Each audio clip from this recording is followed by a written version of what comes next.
We've had a lot of requests lately about basic, just some simple things that affect new wood turners.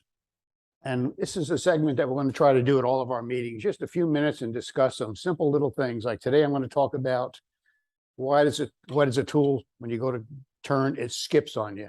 This is very basic. It's a problem everybody has, even experienced turners. When they're not thinking about what that tip is doing, it's going to skirt on you. And then it kind of makes you mad. It just does. So we're going to do that. Between Gary and I, we're just going to cover a few basic things, and then we're going to move on to the program. But maybe we'll spend 20 minutes at every meeting. So what we'd like you to do, any questions that you might have along these lines, let us know so we can bring them up at the following meeting.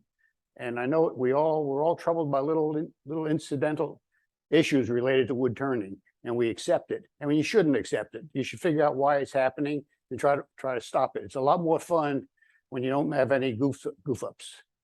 There's only 4 cuts in wood turning. You got a bead, a cove, a straight, and a catch. And those catches will kill you all the time. And we all get them. We all get them. But basically, that's the only 3 things that related. No matter what you turn it, you're going to have one of those 4 things is going to happen to you. You're going to learn to turn a bead in a cove and a straight, or you're going to get a catch. Is that right, Gary? That's it. So we're going to talk about stuff like that tonight. I'm going to be covering how to keep that tool from skipping. And this is really predominant when you're using bowl and spindle gouges. It doesn't really happen too much with other tools. You really, like for spindle work, you really should be using the spindle gouge. And if you hold that tool properly, let me put, if you take this tool and put it at an angle like this, and you put it up against the wood, that thing's got a mind of its own. It's going to follow that angle, just like a screw. It's going to walk on you. So, and if you turned it this way and you turn it this way, you still have the tendency to walk.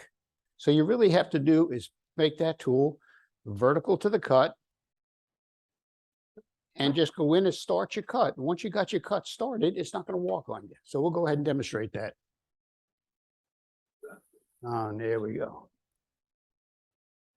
Let's talk about speed a little bit. I'm going to run this lathe real slow. I'm going to take this tool, and you can see up when I'm approaching it, I'm at an angle right here. And if I go up here and touch that, can you see overhead? Yeah. Okay, if you see that tool is going to walk. That's just what it's going to do. It's going to follow that angle, just like a screw. It's going to walk. By the same token, if I hold my tool vertical, but I got the heel in that direction, again, it's going to walk. It's just the nature of it. But if you turn your tool to where the bevel is vertical to the cut and vertical up and down, you can take it and push it in, and you're going to get a really hairline cut. Oops, I got a little bit of a walk. That's because my tool is open. So let me close it. Now I'm cutting in. Now I can open my tool up and I can walk it. And I'll do the same thing right here. See, now once I get the cut, I can open my tool up, and then I'm going to follow the bevel. But once again, if I open my tool up or lean it in this direction, it's going to walk on me. That's just what it's going to do. Just think about what that tip is doing. It's just like a screw in a nut. If you put it in there and open it up, it's going to walk. And take your time when you go home, get a piece of wood and a lathe and just do that. Do that exercise and find that point to where the tool doesn't do that. And we all have it. And it just happened to me because I wasn't paying attention to where that was, and it walked on me, and it's going to walk on you, plain and simple. But it's just a mistake, and you can overcome it. Once you get it, then open your tool up and push it in. All right, the next thing we'll talk about is riding the bevel. The only time you don't ride a bevel is when you're using your spindle roughing gouge and you're chewing up a square piece of wood. You can't ride the bevel. Once you get that round out, then you can ride the bevel. And as long as you ride that bevel, you could basically just, whoops. See, I'm riding the bevel. It's not a very good piece of wood. Let me get the speed up. The speed is, no, it's the speed. The speed is way too slow. Let me get the speed up. That's another thing. Speed your friend. When you're turning, speed your friend. See how much smoother that goes right there?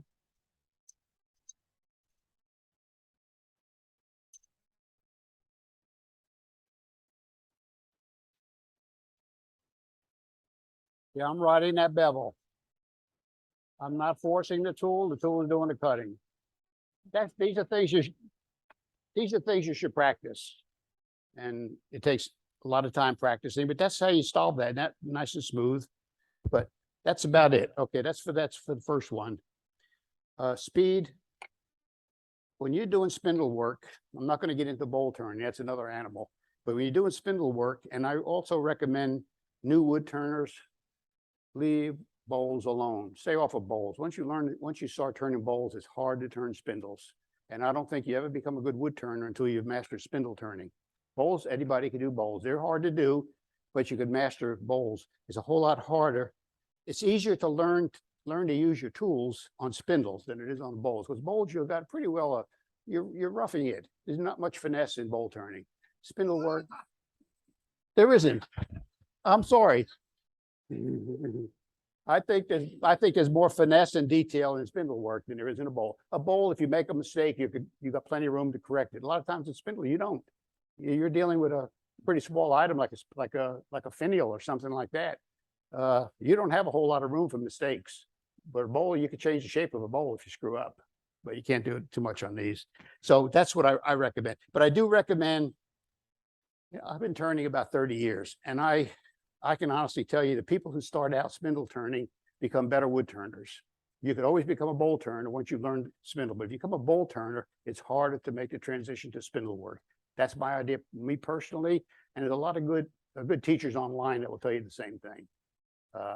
I've turned thousands of bowls in my life. I have no desire to ever turn another bowl. To me, they're nice, but you can only make so many bowls. You have to get a bigger house, and I just like the more varieties in spindle turning than you get in bowl turning. Pretty well, a bowl's a bowl. But spindle work, you can do anything from, well, you can look up there. There's all kinds of stuff you can do. But okay, let's move on from there. Yeah.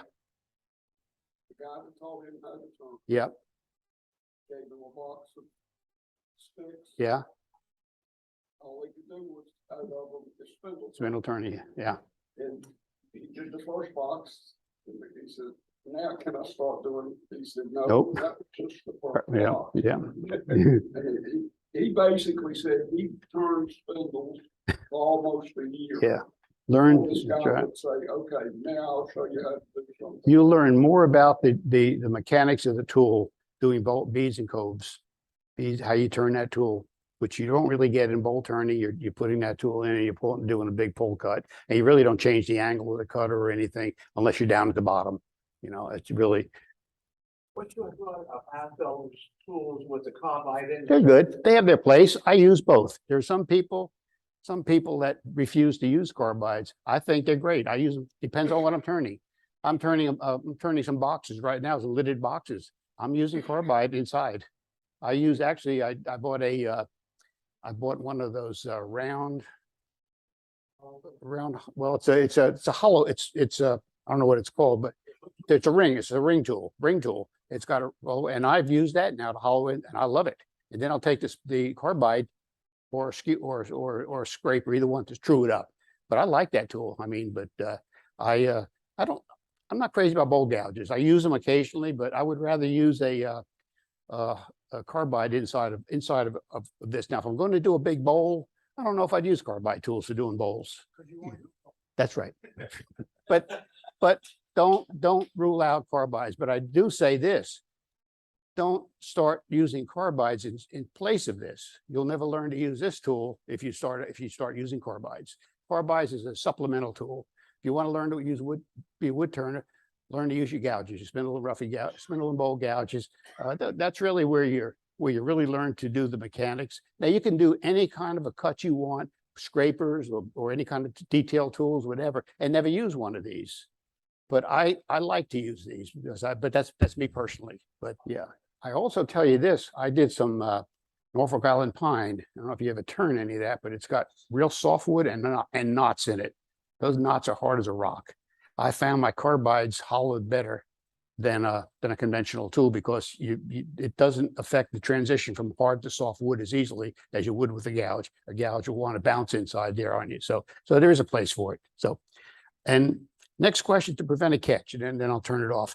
If you have Let me see if I can turn this on again.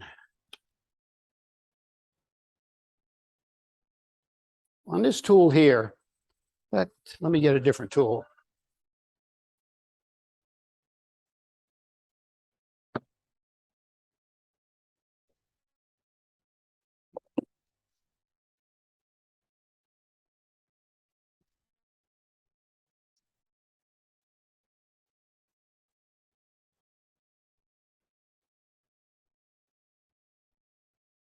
Here's a catch. Watch this. Let me slow it down a bit. If you go real fast, it's hard to get a catch.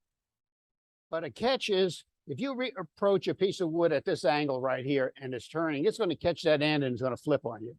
So if you want to go in and not get a catch, you hold your tool vertically up and down. Go in and start to shave, and then you open your tool up a little tiny bit. But if you go in with that open, it's going to catch on you. And that, even if you're down at the bottom of something and you go in, you're reaching the end of your cut, and there's a piece of wood, there's a shoulder there. As soon as it catches, it's going to grab on you. You got to think constantly about what that tip is doing on the wood. And if you just stop and think, if it's open, you're going to get a catch. I can't make it do it now, but you usually get a catch when you don't want one. But if you just, right now, plus if you have a dull tool, you're going to get a catch. Then invariably, a dull tool will get. And also, when you're ready to do a shear cut, the angle of this tool here, you want it to be at about 45 degrees to the rotation. So if I want to shave this right here, if I go in straight with it like this, I'm just scraping the wood. But if I take my tool and I put it at an angle and I come down with it at an angle, I'm actually shearing the wood, and you'll see these little tiny fibers. Those are slices. I'm slicing the wood. By holding your tool this way, you're slicing the wood. If you go into it this way, straight in, you're scraping the wood. And that's with any tool you have. If you can find a way to get that tool to slice, that's when you get your best, your smoothest cut. These here is what you want to see, little fine shavings. So, but that's the end of my little spiel for today. Richard Raffin is an English woodturner who lives in Australia and has lived in Australia for more years than he's lived in England. But I watched a video of his today, and one of the things he was doing was turning a she oak box. One of the things he said was the trick of turning is holding the tool in the right position, so when the wood comes past, you are getting a shaving. You're not here to push the tool into the wood. If you like to do that, take up wood carving.